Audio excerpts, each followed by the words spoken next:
Assalamualaikum warahmatullahi wabarakatuh. Kembali lagi bersama saya Al-Faqir Muhammad Jajab Saifuddin Baskara. Oke ikhwan, kali ini saya akan menjelaskan tentang sesuatu saya yang terjadi pada waktu masa kecil saya, di mana waktu dulu pada tahun 2007 kalau nggak salah. Saya pribadi mengalami nakal yang luar biasa di waktu saya mondok di Cikarang, yang kemarin sudah dijelaskan tuh, yang saya dikasih uang hanya Rp3.000.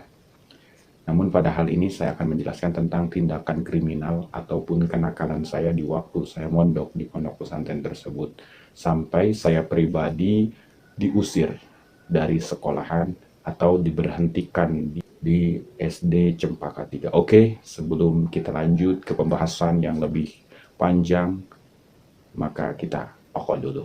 Check it out, yo. Bijak memilih mana yang harusnya jadi panutan. Bukanlah alasan hanya untuk mengejar ketertinggalan. Teknologi sebagai sarana untuk dekatkan diri kepada Tuhan. Budak jadi budak, jadi budak teknologi. Budak jadi budak, jadi budak teknologi. Oke, kembali lagi bersama saya. Langsung lanjut ke cerita selanjutnya.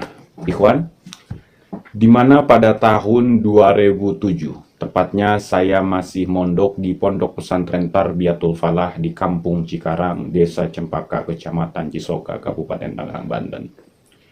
Di mana dulu pada waktu terjadi, saya sudah bercerita tuh, saya pernah diusir ngaji pada tahun 2006 kalau nggak salah. Saya diusir ngaji tuh sama guru yang sebelumnya. Akhirnya kemudian saya bermukim di Pondok Pesantren Tarbiyatul Falah sambil sekolah di SD Cempaka 3. Pada waktu tersebut, saya mondok di Pondok Pesantren Tarbiyatul Falah. Saya sekolah di SD Cempaka 3, di mana SD Cempaka 3 tersebut masih menyatu atau masih satu sekolahan dengan SD Cempaka 2. Jadi Cempaka 3 itu kan masih numpang di Cempaka 2. Pagi SD Cempaka 2 yang mengadakan kegiatan belajar mengajar, sorenya atau siangnya itu adalah SD Cempaka 3. Nah, lebih terfokus saya cerita dari awal juga ya, biar lebih jelas gitu kan. Saya sudah mondok tuh di Pondok Pesantren Tarbiyatul Falah, tiap sekolah jalan kaki, melewati satu kampung, yaitu Kampung Lombang, yang sekarang udah jadi perumahan. Dulu kan masih kampung dan masih banyak sawah-sawahnya. Sekarang udah jadi perumahan tuh, yang masuknya ke arah perumahan Sadang tuh, yang gerbangnya di Kampung Sadang, gerbang perumahannya itu masuk ke Lombang, ke Cilegot, sampai ke Kampung Jalul, sampai ke Sigung tuh perumahannya kalau nggak salah.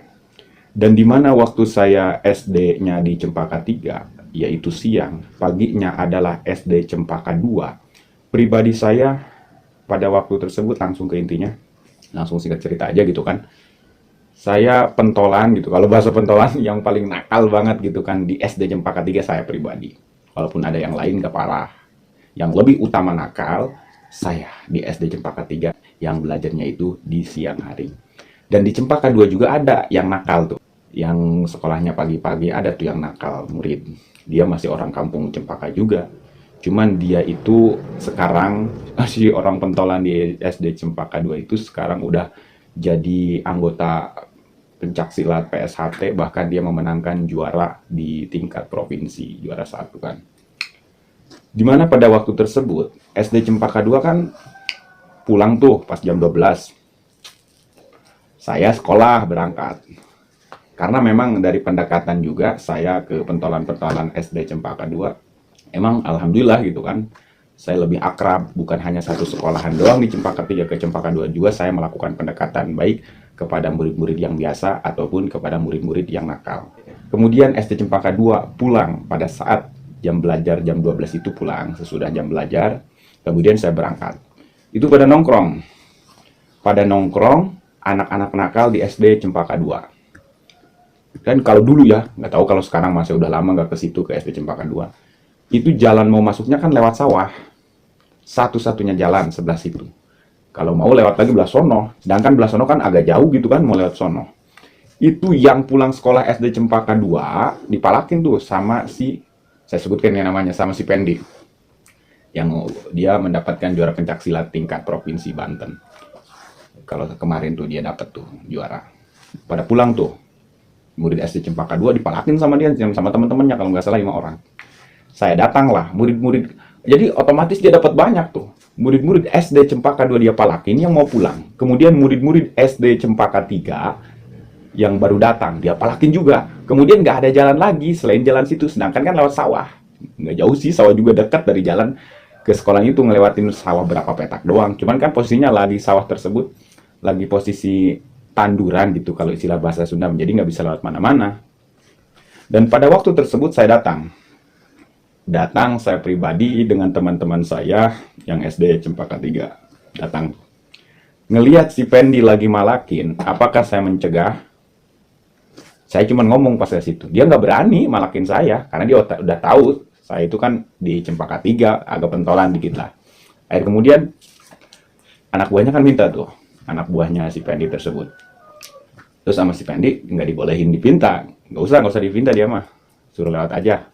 Apa akhir kemudian saya berdiri di situ karena memang ngerasa bahwa SD Cempaka 3 dikolekin sama dia, dipalakin. Saya berdiri di situ ikut malakin gitu. Lucunya banget. Ikut malakin, dan akhir singkat cerita beres malak dibagi jatah tuh. Dibagi jatah sama dia, dikasih juga sama saya. Saya dikasih jatah sama saya, dia ngambil. Karena memang dia ngerasa nggak enak, posisi tersebut yang dipalak bukan SD Cempaka 2 doang, berikut Cempaka 3, makanya dia ngasih jatah. Kemudian singkat cerita, SD Cempaka 3 yang tadinya numpang di SD Cempaka 2, akhir kemudian dia membangun sekolah pribadi atau membangun bangunan sekolahan baru gitu kan. Yang tadinya numpang dia mempunyai bangunan sekolah sendiri. Di mana? Adalah di Kampung Cikarang, dekat pondok pesantren yang saya mukimi di pondok pesantren tersebut. Pindah tuh, SD Cempaka 3 pindah. Dekat kobong saya yang saya mukimi itu kan. Akhir kemudian, murid-muridnya juga tadinya numpang di Cempaka 2, akhir kemudian pindahlah ke Cempaka 3 karena dia udah mempunyai bangunan sendiri. Nah, di sini nih tragedi yang menyeramkan. Singkat cerita. Pada waktu tersebut, di mana SD Cempaka 3 itu kan udah nggak berkoalisi lagi dengan Cempaka 2. Jadi udah mandiri, udah punya gedung sendiri. Saya pada waktu tersebut kira-kira sudah menjenjang di kelas 5. Kelas 5 saya. Udah naik kelas 5 lah, singkat cerita aja. Memang dari dulu juga, dari waktu saya di Cempaka 2 tuh, numpang, SD Cempaka 3 di Cempaka 2 numpang, waktu dulu juga ada orang yang nggak senang sama saya. Cuman nggak berani mengungkapkan. Nah, pada waktu sudah pindah ke Cempaka 3, udah punya gedung sendiri gitu kan, SD Cempaka 3, nggak numpang lagi di Cempaka 2. Itu orang yang nggak suka semakin bermunculan.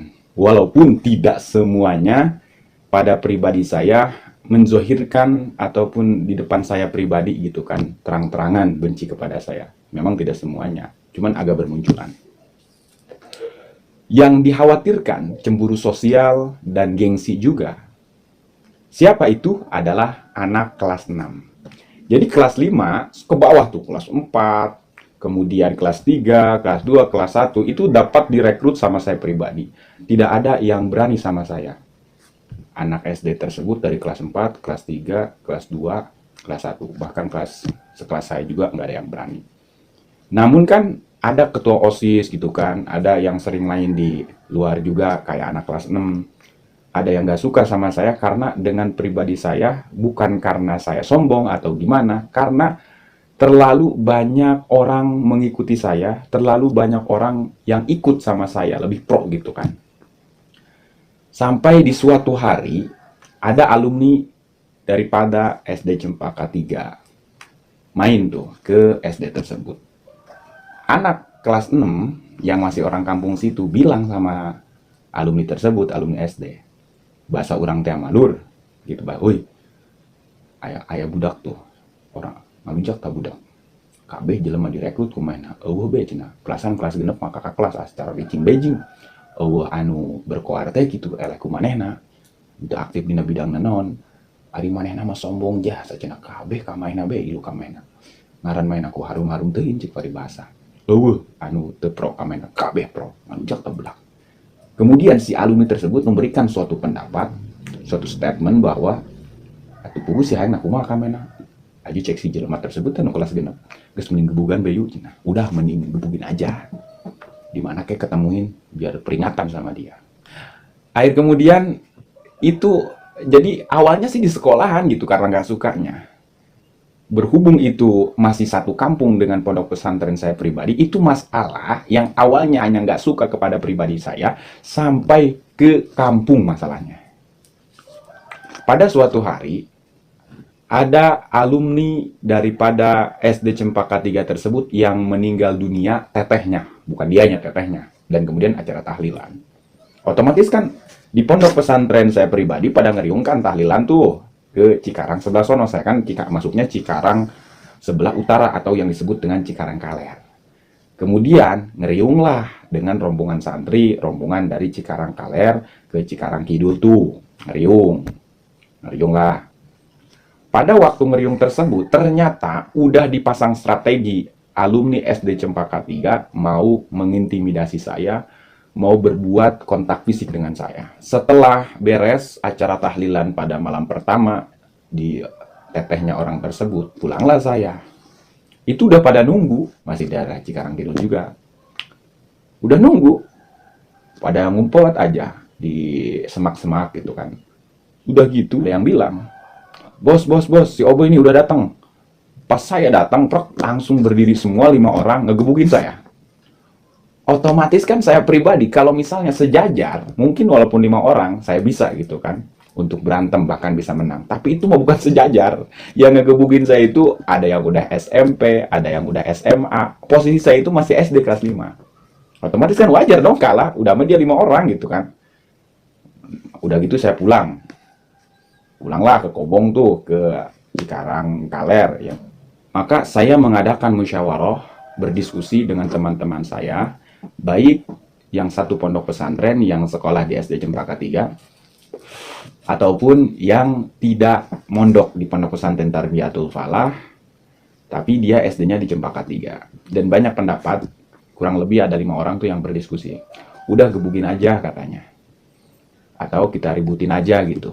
Akhir kemudian okelah klop, saya mengajak teman-teman yang masih SD Cempaka 3. Sebenarnya perjanjiannya itu hanya murid SD Cempaka 3. Itu yang daerah Cikarang Kaler semua bermusyawarah, bersepakat bahwa untuk mengadakan suatu perjanjian. Karena ada yang tidak senang juga teman-teman saya digebugin tuh. Karena posisinya saya lagi berdua sama kakak saya waktu digebuginnya gitu kan. Diajak ketemuan di sekolahan malam hari, kurang lebih jam 9 malam. Saya hanya 5 orang, tapi satu SD. Jadi satu SD Cempaka 3. Itu mah yang kelas 6 udah mah bawa alumninya, kemudian alumninya tersebut pada gede-gede, ketambah dibawa yang bukan SD doang, alumninya dibawa, orang-orang kampungnya pun dibawa yang udah nggak sekolah.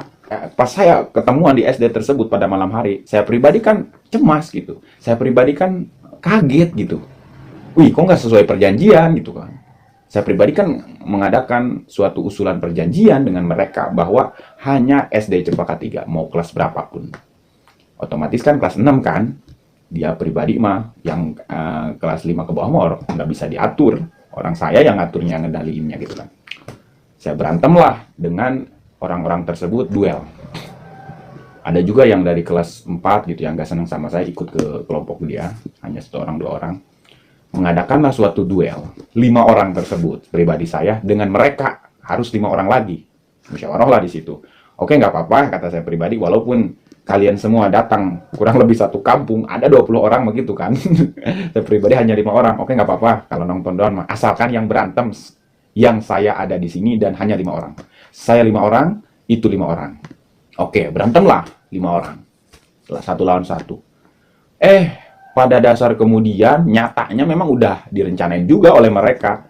Akhir kemudian, saya menang, teman saya yang 3 menang, yang 1 kalah. Otomatis kan kebanyakan dari kita kan, walaupun 5 orang, kita yang menang. Cuman mereka yang menonton, karena memang udah mengumpulkan strategi, nggak suka dan nggak terima. Akhir kemudian mereka semua langsung menggeluti saya, 20 orang tersebut. Langsung menggeluti 5 orang, saya hanya 5 orang, mereka 20 orang, langsung menggeluti. Kemudian terdengar keributan di sekolah tersebut dari orang kampung. Akhir kemudian orang kampung ke situ semuanya. ramailah gitu kan. Bahkan ada pemuda-pemuda juga yang ke situ bawa pekarang gitu, bawa batu. Sampai batu tersebut dipegang, Batak kalau nggak salah, dilemparin batu tuh.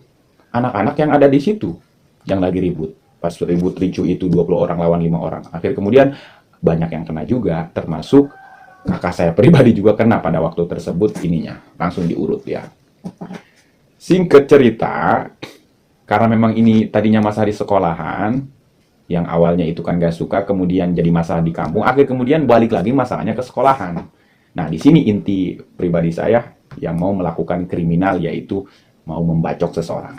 Padahal saya udah per-per aja, bahkan udah bermusyawarah juga ketika sesudah tragedi kemarin juga, waktu di sekolahan saya berantem dengan puluhan orang tersebut, saya udah bermusyawarah sama teman-teman, udah sampai saat ini kita nggak ada apapun sama mereka, udah yang lalu biarlah berlalu, yang penting kita menjalani kehidupan kita seperti biasanya.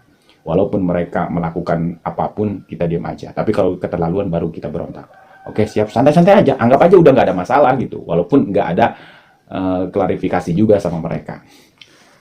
Datanglah saya sekolah seperti biasanya. Di SD Cempaka 3 tersebut. Mereka pada diam tuh. Yang kemarin melakukan perlawanan tersebut. Pada diam aja gitu kan. Karena mereka berani juga kan sama orang luar gitu. Mereka nggak punya nama di sekolah juga. Punya nama juga hanya satu kelas gitu kan. Itu juga nggak semuanya pro sama dia gitu. Akhir kemudian saya tungtang teng-teng aja. Biasa seperti biasa. Pada waktu tersebut saya jalan di sekolahan SD tersebut. Jalan. Langsung singkat cerita ya. Jalan. Saya pakai kacamata tuh. Lagi pakai kacamata. Ada anak SMP yang tetehnya meninggal itu main di situ. Diambillah kacamata saya pada waktu tersebut. Diambil. Terus deh. Si lelegegen amat cina. Memakai kacamata baik. Lagi si cina. Ulang ngerasa siapa pentolan di dia. Sanajan cik paribahasa aing teges sesakola deui, aing masih kena ulin ka dia. Masih kena ngontrol lah macam-macam sih ya. Saya diam aja. Ayo si aing kumaha cik abdi teh tah. Ayo si aing kumaha bahasa budak STM teh mah. Terus lu maunya apa? Gituin sama saya pribadi kan. Akhir kemudian dia diam aja. Terus dibalas sama dia pribadi, gua mau apapun siap. Nah, dia ngasih kode kayak gitu kan sama saya. Oke.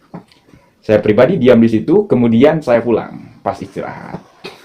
Itu kan jam istirahat ya. Saya pulang ke Kobong Tarbiyatul Falah. Ngambil apa? Ngambil goloknya salah satu agak jawara di Kobong tersebut. Dia punya golok dan doang yang punya golok di Kobong tersebut. Saya ngambil golok. Golok tersebut emang udah nggak ada serangkanya gitu kan. Saya lipetin aja sama kertas kardus kalau nggak salah. Saya masukin ke sini. Saya masukin ke sini, disoren kan, kalau bahasa istilah Sunda mah disoren golok tersebut ke sini, tutupin pakai baju, berangkat ke sekolahan. Datanglah ke sekolahan, itu orangnya masih ada di tempat tersebut, di depan sekolahan, masih ada itu. Saya langsung buka goloknya secara diam-diam. Aing, nah hate bahasa orang teh mah bagor doangan. Aing kamari cicing bae klarifikasi diajak kumaha bae ge aing oke bae, sampai aing loba mundurna. Walaupun aing cik paribasa ngan 5an doang. Kuari mah aing berontak yang teh kajenting batur-batur aing kerawuh ya. Eta teu bijakasa teu bermusyawarah di kunaon sabab naon bermusyawarah mangka dicegah moal meunangeun kula eta ku babaturan kula. Lamun kudu nama golok pak itu. Pada waktu tersebut saya enggak musyawarah lagi. Berbicara dalam hati, berontak aing ngalunjak, aing dikeukeun bae mah. Saya langsung buka golok tersebut. Tadinya disoren, diangkat, kemudian dibuka sama saya pribadi, si kertas tersebut, keluarlah golok. Saya diam aja. Posisi itu udah masih rame. Di depan sekolahan itu kan jam istirahat masih rame pada nongkrong. Saya diam mengangkat golok, mau ngebacok dia. Itu segitu ramenya, segitu banyak orang di sekolahan tersebut, nggak ada satupun yang lihat. Padahal rame, pada ngobrol sama teman-temannya. Tapi nggak ada yang lihat saya bawa golok ini. Saya lama, kalau nggak salah ada 5 menit mah gitu saya ngacungin golok. Pribadi saya ngacungin golok itu kan mau membacok dia. Diam-diam. Tapi secara tidak langsung mungkin itu anugerah dari Allah, pitulung dari Gusti Allah, mungkin, kemungkinan. Itu si golok nggak bisa dibacokin. Ini keras nih. Saya pribadi mau ngebacok keras. Kurang lebih 5 menit gini aja. Jadi satu, hati emang emosi, kemudian tertahan oleh tangan nggak bisa ngebacok. Akhir kemudian saya pribadi membatalkan rencana saya, nggak jadi untuk ngebacoknya, mungkin lain kali aja. Tapi bisa pas dimasukin ke sorennya lagi gitu. Pas mau dimasukin lagi gini nih, ada yang ngelihat satu orang. Hutbe, jadi merasa kaget gitu kan melihat saya bawa golok. Akhirnya kemudian, waduh, ketahuan nih sama satu orang. Kemudian orang tersebut langsung ke kantor guru atau ke kantor TU bilang bahwa saya pribadi membawa golok. Waduh, bahaya ya. Langsung saya masuk ke kelas. Saya masukin golok tersebut ke tas. Nggak lama kemudian, nggak keselang beberapa menit, mungkin 1 menit, 2 menit, datang. Itu mulut ke mulut langsung pada waktu tersebut langsung tersebar. Langsung datang, guru sekolah, guru SD saya, yaitu Pak Sahrul, datang. Masuklah ke kelas bersama semua para murid SD Cempaka 3. Padahal keselang beberapa menit doang gitu. Langsung saya disamperin, diambil goloknya, dipanggil ke kantor, akhir kemudian setelah di kantor langsung dikeluarin. Kan guru-guru di situ juga ketambah gitu kan, udah kenal sama orang tua saya, langsung menelpon orang tua saya, katanya begini, bahwa si Cecep itu kan membawa pekarang, mau ngebacok orang gitu di sini. Dan kemudian gak lama kemudian datanglah orang tua saya pada waktu zuhurnya gitu kan, ke situ menjemput saya ke sekolahan. Udah menjemput saya, ngobrol-ngobrol sama kepala sekolah, orang tua saya akhir kemudian habis dari sekolahan ke Kobong, ke Pondok Pesantren Tarbiyatul Falah. Itu semua santri rada gitu. Itu semua santri pada aneh gitu kan, merasa aneh gitu kan. Woi, iya mah golok situhi, wanian amat sia boy cenah, nyokot golok situhi, ai cenah. Sieu teh sieureun amat ka situhi, pan situhi mah jawara sih nyokot golok bari jeung teu bebeja, eta mah golok kesayangan situhi. Pas datang situhi datang. Boy, sia mah pohara amat cenah golok aing mendek pake ngabacok jelema amat sih buang satnaon kata-kata kotor. Cuman ada sedikit support juga dari anak-anak santri, dari mamang-mamang santri situ bahwa saya itu berani gitu kan. Udah beres tuh ngobrol-ngobrol sama santri, akhir kemudian menghadaplah ke Gubes, guru besar daripada Pondok Pesantren Tarbiyatul Falah, almarhum almarhumlah Muhammad Kiai Haji Suaib. Itu ngobrol lah sowan bahwa pribadi saya melakukan hal-hal tindakan kriminal di sekolahan SD Cempaka 3 dengan guru saya, ngobrol tuh orang tua saya. Akhir kemudian guru saya pribadi ngomong sama orang tua saya, iya si Oboy iya ulah cek paribasa tadi urusan. Anak mah ulah tadi urusan kasih Oboy ya. Anak mah sadegel-degelna, sagoblog-goblogna, sabaragajul-baragojulna, deg-degel model kukumaha ge urusan bae. Adapun cek paribasa jadi terjadi, jadi jelema bener atau henteu eta mah kepribadian anak. Yang penting kurang sebagai kolot urusan bae sampai ka irah ge. Itu guru saya pribadi mengatakan hal tersebut. Ternyata kiai mah bukan secara zahir melihatnya, tapi mungkin ada batinnya juga. Melihat saya pribadi, kalau guru-guru ngaji, bahkan bukan guru ngaji di situ aja, di yang lain juga tidak melihat masa-masa pada waktu tersebut, tapi melihat masa depan. Karena si Oboy itu bahan bagus gitu kan. Ya urusan pendek jadi yang benar, terserah si Oboy gitu kan. Nu penting orang sebagai kolot urusan sampai kapanpun. Akhirnya kemudian saya pulang dari pondok pesantren tersebut, minta doa restu sama guru, bahkan membawa kitabnya juga, hanya sekedar 1,5 tahun. Tapi cita-cita saya pribadi sih pengennya itu 10 tahun di situ. Cita-cita saya pribadi, namun memang ada hal-hal yang tidak diinginkan yang membuat saya angkat ataupun berangkat dari pondok pesantren tersebut untuk pindah ke pondok pesantren yang lain. Mungkin itu merupakan suatu hikmah dari Allah Subhanahu wa taala untuk saya berubah gitu kan. Akhirnya kemudian pulanglah dengan orang tua saya. Besoknya langsung saya dibotakin sama orang tua saya sebagai peringatan bahwa saya itu terlalu nakal berat. Dan akhir kemudian besoknya lagi yang udah diceritakan di kemarin-kemarin kan, di part-part kemarin saya mondok, barulah pas dibotakin saya mondok di pondok pesantren Al-Hasimiyah di wilayah Cisoka Caringin. Mungkin ikhwan tidak akan panjang lebar, hanya sekedar memberikan suatu motivasi untuk para ikhwan-ikhwan dimanapun saja berada. Bagi kalian yang udah mempunyai seorang anak buah hati yang lagi posisi berjuang, jangan melihat kenakalan orang tersebut, jangan melihat anak tersebut di waktu masa kecilnya. Kita sebagai orang tua, didik anak tersebut sebagaimana kewajiban kita sebagai orang tua, adapun jadi atau tidaknya, sukses atau tidaknya, terserah dia. Dan bagi kalian yang sekarang nakal, ya di waktu masa mudanya, jangan mempunyai hati memperhina diri dengan cara kalian tidak yakin untuk menjadi orang sukses. Yakinlah. Karena hidup itu butuh proses, walaupun di masa sekarang kita biasa-biasa aja, nggak tahu arah ke depannya, ketika kita sungguh-sungguh, insya Allah, kita akan menemukan kesuksesan di masa yang akan datang. Mungkin itu saja yang mungkin saya sampaikan, mudah-mudahan ada motivasi buat kalian semua. Wassalamualaikum warahmatullahi wabarakatuh.